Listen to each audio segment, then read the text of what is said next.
Hello again, welcome back to my vlog.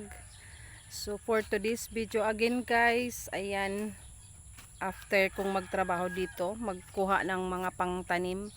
So itong isusunod natin guys, yung talbos ng kamuting kahoy ay kukunin na natin panggulay bukas kasi mamaya ay meron na. So bukas kailangan ko nang kunin guys kasi lilinisan na nga dito at magtatanim ng panibagong kamote. Then ipapastol muna yung kambing, uubusin yan guys ng kambing. So kukunin ko yung talbos para mapakinabangan din natin. And panggulay bukas na ang tanghali. So ayan, pang tanghalian. Para matagal malanta guys, dito ko siya puputulin. Hindi ko siya kukunin na dahon lang. So puputulin natin yung pinakatalbos. Ayan.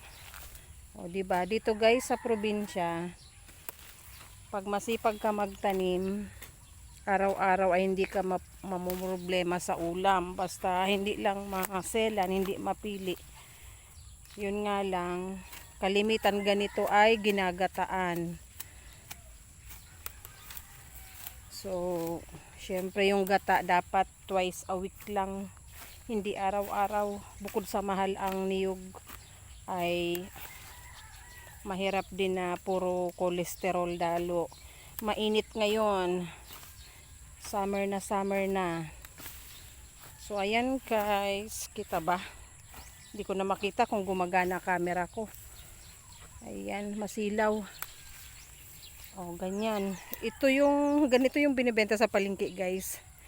Yung hinahabaan yung talbos. Pero pag yung pang personal consumption, dahon na lang ang kinukuha. Pero dahil bukas pa tayo magugulay nito, ay kailangang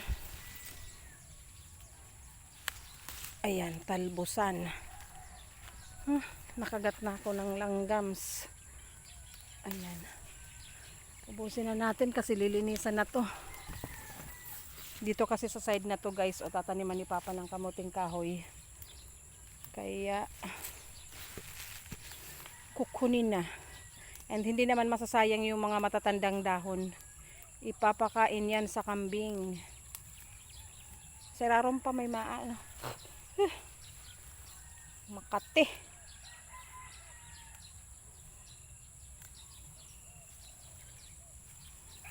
Di.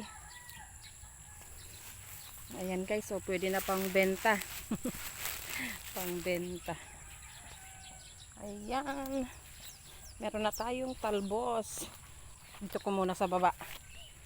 Ay, dyan muna natin sa baba. At ano ba yan? Ang salakot. Hindi na magsalakot at hindi naman mainit. So ayan, tatalbosan natin. Ay diba, pag may itinanim, may aanihin.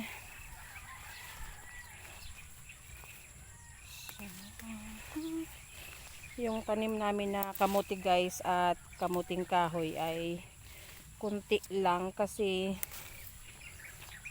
pang ano lang naman talaga to, pang consumption, family consumption. Kaya lang yung talbos ay maraming nag-order sa akin, kaya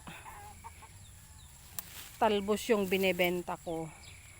Yung kamuti kasi guys, pag sabi yung kamuti at kamuting kahoy, pag palaging tinatalbusan, or lalo itong kamuting kahoy, pag pinutol mo na yung talbos niya, ay hindi daw maglalaman or mahina ang laman. So mas mabilis yung pera guys sa talbos kisa maghintay tayo sa laman.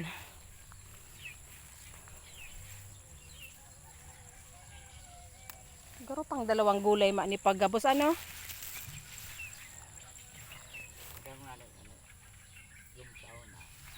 Tapos ibilad. Ang iba talaga pigdara sa ano Manila, kung pang ano lang naman pasalubong, binibilad na parang laing. Parang laing na ano, kasi ang laing guys na pangat ay pinapatuyo mo na ang dahon. Iba-iba yung luto din ng ano guys ng laing. merong sariwa, merong laman at tangkay. Yung pinakalaing talagang tinatawag ay pinatuyo, or sa Bicol ay pangat. Ang dami pala nito, panduwang anuhan. Ibigay na lang yung iba pag sobra-sobra naman.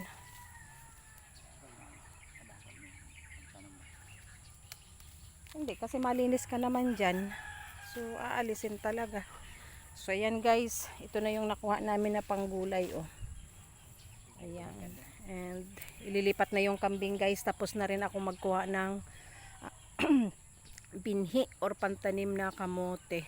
Yung mga tangkay na kamuting kahoy guys, yan din yung pangtanim ni Papa dito sa side na to. Oh. Dito sa katabi ng pipino hanggang dito sa may okra. So wala tayong itatabing bakanting lote.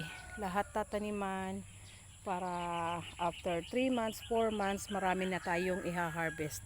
So ayan, thank you for watching guys. See you again next time. Bye-bye.